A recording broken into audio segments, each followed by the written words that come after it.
Well, hello everyone. My name is MightyStream, and I'm going to do your April the 10th just for today in a meditation. I hope you're doing well today. If you need to reach me, feel free to do so at recoveryofhope21@gmail.com. I look forward to hearing from you. Okay, the title of this meditation is Too Busy. What a good topic. That's a beautiful topic. Let's read it. We must use what we learn or we will lose it, no matter how long we have been clean. That comes from the basic text, page 85. After putting some clean time together, some of us have a tendency to forget what our most important priority is. Once a week or less, we say, I've got to get to a meeting tonight. We've been caught up in other things, important for sure, but no more so than our continued participation in Narcotics Anonymous. It happens gradually. We get jobs, we reunite with our families, we're raising children, the dog is sick, or we're going to school at night. The house needs to be cleaned, the lawn needs to be mowed. We have to work late, we're tired. There's a good show at the theater tonight. And all of a sudden, we notice that we haven't called our sponsor, been to a meeting, spoken to a newcomer, or even talked to God in quite a while. What do we do at this point?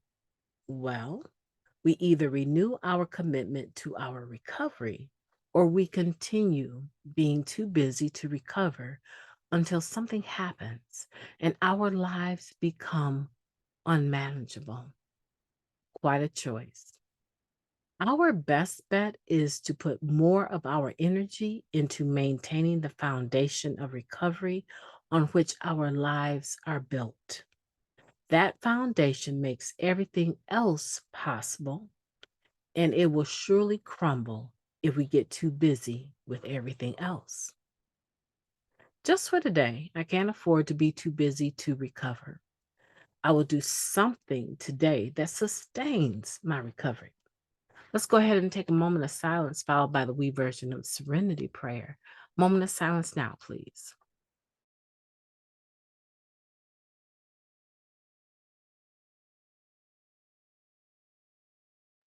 Thank you. God, grant us the serenity to accept the things that we cannot change, the courage to change the things that we can, and the wisdom to know the difference.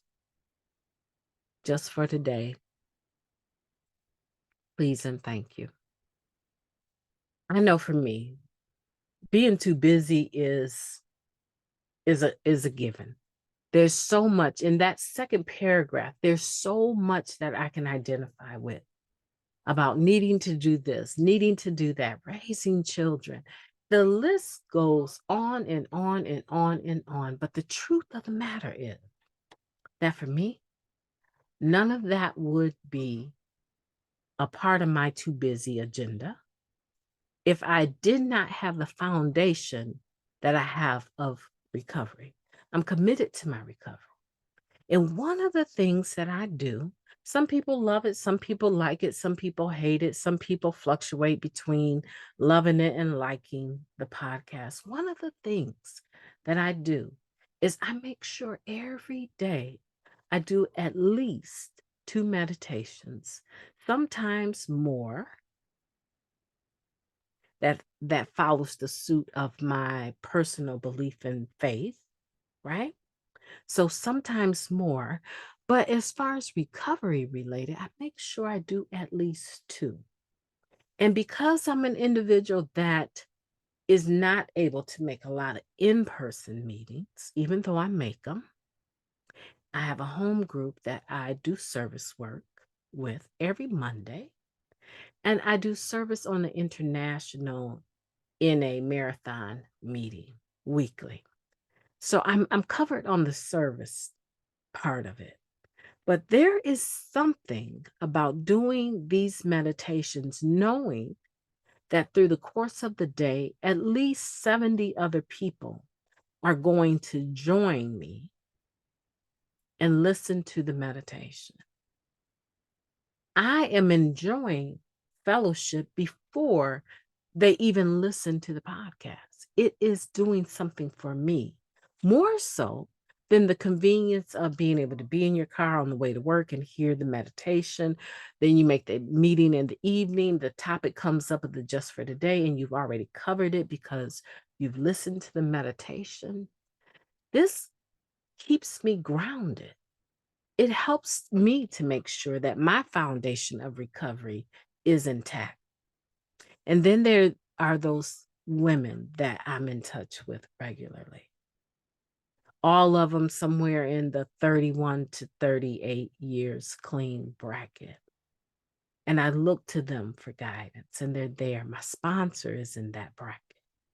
I'm so grateful for my recovery, and I'm going to stay connected. I hope that you will too, because the truth of the matter is that if you do not make sure that your foundation of recovery does not have cracks in it and that it doesn't have holes in it, eventually when a storm comes, a situation happens, it can cause your foundation to crumble.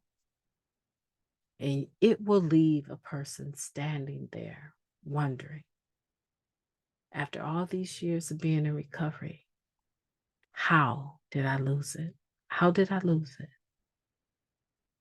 The good thing is that no matter where you are today in recovery, you can always do a little bit better, a little bit more connectedness, a little bit more accountability, a little bit more accessibility. Let me say that right.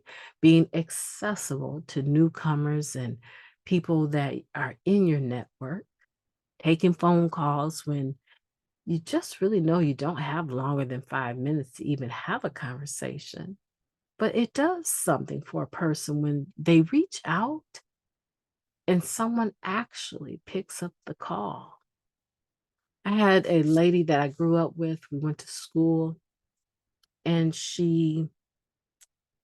I missed her call. I'm pretty sure my phone was on do not disturb because it was late in the evening. I missed her call. And I have such a level of history with her. I'm talking about, we go back to 5th grade, 6th grade.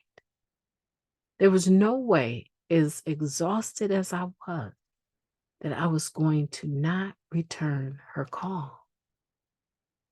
Her life could be literally on the line. And I called her back and we spoke for all of 15 to 20 minutes. We talked about the things that were on her heart. And I was so honored, so grateful. And as we got off the phone, she said to me, "Thank you. I just want to thank you. Thank you for taking my call." And I thought to myself, I would never not take your call. I love you too much. Do you have someone like that in recovery that you have that kind of bond with? That you will allow yourself to be inconvenienced to some degree so that you can connect with them and vice versa? That you will go the extra mile even when you're exhausted? Do you have somebody that believes in you in NA besides your sponsor? We would need a network today. I know that I do. I'm so grateful to be here with you. Listen, I'm going to let you go. Get on to the next meditation. I know you're waiting for it. I want for you to have a beautiful day on purpose. I intend to talk to you tomorrow.